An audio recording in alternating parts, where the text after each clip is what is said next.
8. Doctor और तान्नी पास ही एक घनी झाड़ी में छुप गए। यहां से वो दोनों साफ साफ देख सकते थे कि एक लड़की जलती मशाल लिए हवेली की ओर जा रही है। ये कोई और नहीं बल्कि चीनी ही है डॉक्टर। उस रात भी ऐसे ही जल्दी मशाल लिए हुए वो गांव में घूम रही थी। एंड लुक, इसने आज भी एक सफेद साड़ी पहनी हुई है। लेकिन ये हवेली की तरफ क्यों जा रही है? आई डोंट नो, क्या पता ये रोज वहां जाती हो और शायद ये हवेली के अंदर भी जाती हो। लेकिन हवेली तो बरसों से बंद है, उस पर ताला लगा है। हो सकता है उसकी चाबी चीनी के पास हो। और वैसे भी जो लड़की यहाँ से इतनी दूर होटल के बंद कमरे में आ सकती है और वहाँ से अर्जुन को किडनैप करके ले जा सकती है, उसके लिए इस हवेली में घुसना कोई मुश्किल काम नहीं है। Yes, you are right. Tanni, look, Cheeni के एक हाथ में मशाल है, लेकिन दूसरे में भी कुछ है, टिफिन बॉक्स जैसा कुछ। शायद ये किसी के लिए खाना ले जा रही है। ओह नो, इसने अर्जुन को जरूर उसी हवेली में छुपा कर रखा है और ये उसी के लिए खाना ले जा रही है। Come on doctor, we must follow her. Doctor को तान्नी की बात ठीक लगी और वो दोनों अंधेरे का फायदा उठाते हुए अब चुपचाप चीनी के पीछे पीछे चलने लगे। चीनी उनसे काफी आगे थी। गांव में इस वक्त खामोशी छाई हुई थी। सभी घरों के खिड़की दरवाजे बंद थे। उस रात भी गांव का माहौल ठीक ऐसा ही था और मुझे अभी इंट्यूशन हो रहा है कि ऐसा शायद चीनी की वजह से ही है। मतलब तुम ये कहना चाहती हो कि चीनी रात को सफेद साड़ी पहनकर और जलती मशाल लेकर गांव में घूमती रहती है और गांव वाले इसीलिए अंधेरा होने के बाद अपने घरों से बाहर नहीं निकलते? हाँ, मुझे ऐसा ही लग रहा है। चीनी की जो भी मिस्ट्री है उसे सारा गांव जानता है, लेकिन कोई उसे रिवील नहीं करना चाहता। और ये गांव वाले ये भी जानते हैं कि चीनी अर्जुन को किडनैप करके लाई है। रुको तान्नी, लुक, चीनी वो वहां रुक गई है। तान्नी ने देखा कि हवेली के पास पहुंचकर चीनी एकदम से रुक गई थी। डॉक्टर और तान्नी भी फौरन एक पेड़ के पीछे छुपकर खड़े हो गए। उन्होंने देखा कि चीनी मशाल को इधर उधर घुमाकर अंधेरे में कुछ देखने की कोशिश कर रही थी। Be very careful Tanni. I think Cheeni को पता लग गया है कि उसका कोई पीछा कर रहा है। बी स्टिल एंड काम। कोई आहट मत करना। लुक, वो इधर ही देख रही है। डॉक्टर और तान्नी ने तो अब जैसे अपनी सांस रोक ली थी, क्योंकि हवेली के पास खड़ी हुई चीनी लगातार इस पेड़ को देख रही थी। तभी चीनी जलती मशाल को अपने चेहरे के सामने लेकर आई। फिर अचानक उसने फूंक मारी और मशाल बुझ गई। अरे, ये उसने मशाल क्यों बुझा दी? और वो भी बस एक ही फूंक में, जैसे वो कोई मशाल नहीं बल्कि माचिस की जलती हुई तीली है। अब तो वहाँ अंधेरे में कुछ भी नहीं दिखाई दे रहा है और मुझे ऐसा लग रहा है जैसे मशाल बुझते ही चीनी अचानक कहीं गायब हो गई। नहीं नहीं, वो कहीं गायब नहीं हुई है।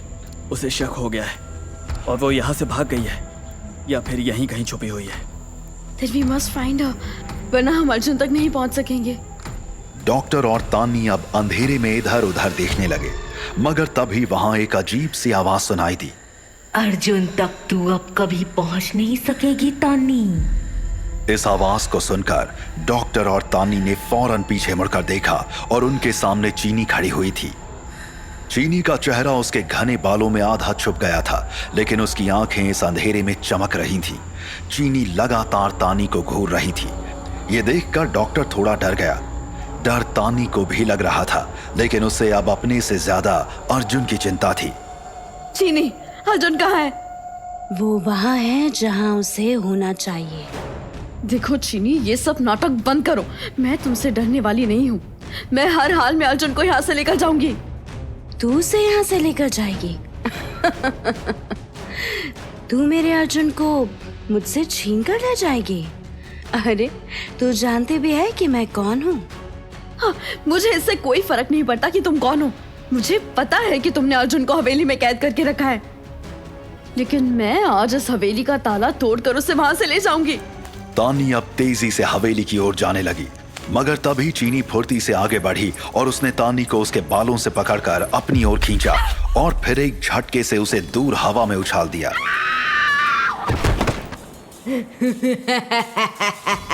तान्नी बहुत दूर जाकर गिरी। उसका सर किसी पत्थर से टकराया और वो वहीं बेहोश हो गई। ये देखकर डॉक्टर फौरन उसकी ओर भागा, लेकिन अचानक चीनी उसके सामने आकर खड़ी हो गई। चीनी बहुत गुस्से में थी।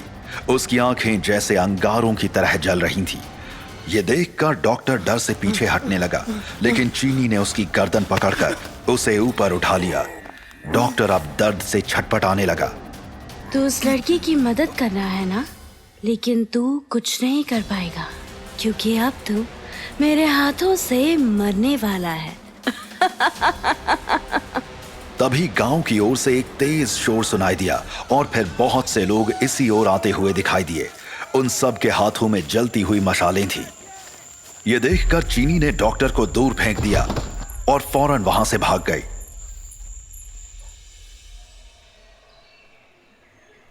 अगली सुबह जब तानी और डॉक्टर को होश आया तो उन्होंने देखा कि वो गांव के मुखिया मणिनाथ के घर पर हैं। उनके सामने बहुत से गांव वाले खड़े हुए थे। मणिनाथ भी यहां था और वो बहुत ही गुस्से में था। डॉक्टर बाबू, ये शहरी लड़की तो बिल्कुल पागल है, लेकिन आप तो समझदार हैं। आप इसे यहाँ क्यों लेकर आए, और वो भी रात में? और वहाँ हवेली के पास क्या कर रहे थे आप दोनों? आप लोगों को अंदाजा भी है कि वहाँ कितना बड़ा खतरा है। अगर हमने इस लड़की की चीख नहीं सुनी होती और सही वक्त पर हम वहाँ नहीं पहुँचते होते तो आप दोनों की जान भी जा सकती थी। क्यों? ऐसा क्या खतरा है वहाँ? और कौन ले लेता है हमारी जान? तुम्हारी बेटी चीनी? चुप रहो। मैं पहले भी तुम्हें चेतावनी दे चुका हूँ कि मेरी बेटी के बारे में कुछ भी मत कहना। ये लड़की एकदम ठीक कह रही है मणिनाथ। कल रात तुम्हारी बेटी चीनी ने हम दोनों को मारने की कोशिश की। बकवास बंद कीजिए डॉक्टर बाबू। आपको तो अच्छे तरह पता है चीनी की दिमागी हालत ठीक नहीं है। वो बेचारी तो घर से बाहर निकलती ही नहीं, फिर भी आप उस पर इल्जाम लगा रहे हैं। ये इल्जाम नहीं, सच है। चीनी को कोई बीमारी नहीं है और आप सब ये अच्छी तरह से जानते हैं। अंधेरा होते ही आप सब अपने अपने घरों में छुप जाते हैं, क्योंकि तब चीनी यहाँ जलती मशाल लेकर घूमती है। वो कोई पागल लड़की नहीं है, बल्कि उसके अंदर एक शैतानी ताकत है। कल रात मैंने और डॉक्टर साहब ने ये सब अपनी आंखों से देखा है। तानी की ये बात सुनकर मणिनाथ अब एकदम से चुप हो गया।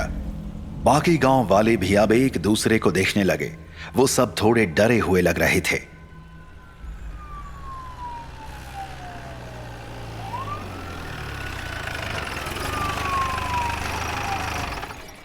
तभी मुखिया के घर पर एक पुलिस इंस्पेक्टर आया।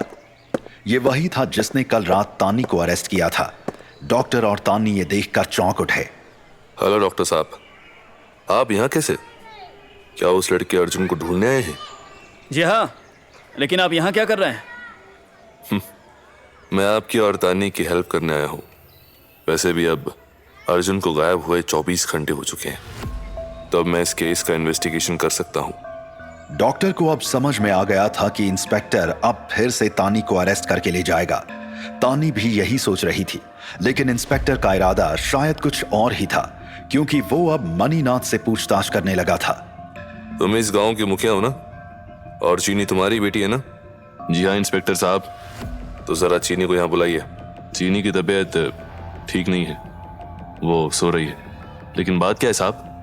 तुम्हारी बेटी चीनी ने अर्जुन नाम की लड़के को किडनैप किया है और उसे यहाँ गांव में कहीं छुपा रखा है। ये सुनकर सभी गांव वाले अब मुखिया मणिनाथ को देखने लगे थे, जबकि तानी और डॉक्टर को बहुत हैरानी हो रही थी कि आखिर इस इंस्पेक्टर को ये यकीन कैसे हुआ कि चीनी ने ही अर्जुन को किडनैप किया है। अब पूरे गांव की भलाई इसी में है कि चीनी और अर्जुन को मेरे हवाले कर दो, वरना मुझे अब गांव में पुलिस फोर्स बुलानी पड़ेगी। देखिए इंस्पेक्टर साहब, आपको कोई गलत फहमी हुई है। वो लड़का अर्जुन इस गांव में नहीं है। आप चाहें तो गांव के हर घर की तलाशी ले लीजिए। नो इंस्पेक्टर, ये मणिनाथ और इसकी बेटी बहुत चालाक है। इन्होंने अर्जुन को उसी पुरानी हवेली में बंद करके रखा है। उसकी चाबी भी इसी मुखिया के पास है। आप हवेली को खुलवाइए। ए लड़की, तो होश में तो है? ये क्या बकवास कर रही है? वो हवेली 100 सालों से बंद है और हमेशा बंद रहेगी। उसे कभी नहीं खोला जाएगा। वहां मौजूद सारे गांव वाले अब मणिनाथ का समर्थन करने लगे। तभी वहां चीनी आ गई। उसे देखते ही सब चुप हो गए। इंस्पेक्टर साहब, अगर तानी को ये लगता है कि वो लड़का अर्जुन उस हवेली में बंद है, तो फिर जाइए, आप उस हवेली को खोलकर देख लीजिए। ये लीजिए उसकी चाबी। चीनी के हाथ में सचमुच एक चाबी थी, जिसे देखकर हर कोई हैरान रह गया था।